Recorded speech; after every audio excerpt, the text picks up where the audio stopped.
Guys नमस्ते अनि स्वागत छ मेरो नयाँ भ्लगमा। सबैजना सन्चै हुनुहुन्छ होला, म पनि सन्चै छु। म चाहिँ आज तपाईँहरूलाई देखाउन गइरहेको छु यो एकदिरामको बोट चढेर कसरी हामी गुडसक पुगिन्छ भन्ने एकदिरामको बोटको एक्सपिरियन्स तपाईँहरूलाई म बताउन चाहन्छु। मेरो भिडियोलाई साथ दिनु होला। मेरो च्यानलमा नयाँ हुनुहुन्छ भने लाइक सेयर सब्सक्राइब गर्नु नबिर्सिनु होला। यो बर्दुबैको नेपाली पार्कमा आइसकेको छु। यो नेपाली पार्क भनेको यस्तो ठाउँ हो जहाँ नेपालीहरूले आएर दुःख बिसाउने ठाउँ हो। सबैजना हाम्रो बर्दुबे पार्कको एउटा सानो क्लिप हेर्न सक्नुहुन्छ तपाईँहरूले। ल तपाईँहरूलाई चाहिँ म यही समुद्रको एकदिरामवाला बोटवाला एक्सपिरियन्स बताउनेवाला छु। अहिले हामी यहाँबाट पारी जानेछौँ, पारी गोल्सक भन्ने ठाउँमा। यो ठाउँलाई चाहिँ हाम्रो आब्रा भन्छन् गाइज। यहाँ फोटोसुटहरू सबै यताउति सब हुन्छ। यहाँ प्रोफेसनल क्यामेराबाट फोटोसुटहरू हुन्छ। गाइज यो बर्दुबेको धेरै गर्मीको साथै हामी चाहिँ यहाँ अम्बु जुस खानालाई बसिसकेका छौँ। अम्बु जुस बनाउन गइसक्नु भएको छ। अम्बु जुसको पर्खाइमा छौँ। फाइनल्ली अम्बु जुस आइसकेको छ गाइज, देख्न सक्नुहुन्छ तपाईँहरू। देखेर मलाई बोट खाएर फाइनल्ली तपाईँ देख्न सक्नुहुन्छ। यहाँ अलरेडी लाइन लगाइसकेको छ।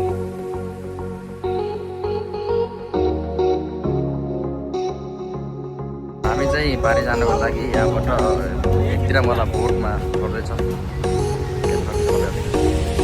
हाम्रो एकदिरामवाला बोट, अहिले एकदिरामवाला बोटमा चाहिँ हामी अब राइडको लागि जाने भइसकेको छौँ।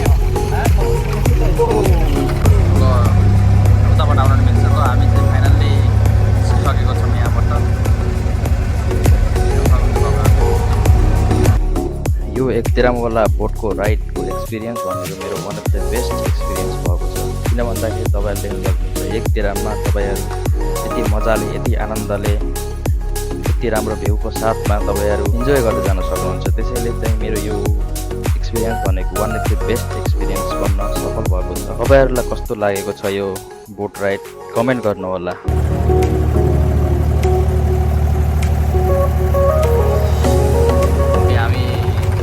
पार्किङ एरियामा आइसकेको छौँ। हाम्रा ड्राइभर दाइले मोबाइल तरिकाबाट बोटलाई पार्किङ गर्दै हुनुहुन्छ। यो चाहिँ अब अन्डरग्राउन्ड पुलबाट बाटो काटेर पारी जाँदैछ।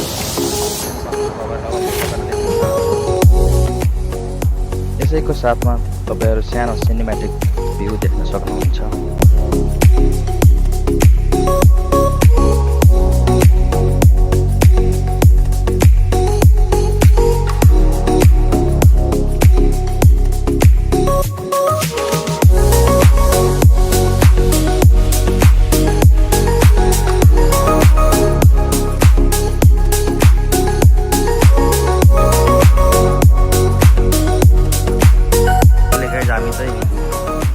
गोल्सकतर्फ पुनः लागिसकेको छौँ। हामी हाम्रो डेस्टिनेसनमा आइसकेको छौँ। गोल्सकको यो मेन गेट हो। यहाँबाट हामी गोल्सकको अब मार्केटतिर हामी बुझ्दैछौँ, जाँदैछौँ। देख्न सक्नुहुन्छ चाहिँ हाम्रो फाइनल्ली गोल्सकको अब देख्न सक्नुहुन्छ। र हुन्छ गिनिस बुकमा पनि यो वर्ल्ड रेकर्ड भनेर नाम छ। यो विश्वको सबैभन्दा ठुलो औँठी भनेर देख्न सक्नुहुन्छ तपाईँहरूले। सुन्नुहुन्छ तपाईँहरूले, यो चाहिँ हाम्रो गोल्सकको मार्केट हो। यहाँ चाहिँ विभिन्न प्रकारका डायमन्ड गोल्ड सब पाइन्छ।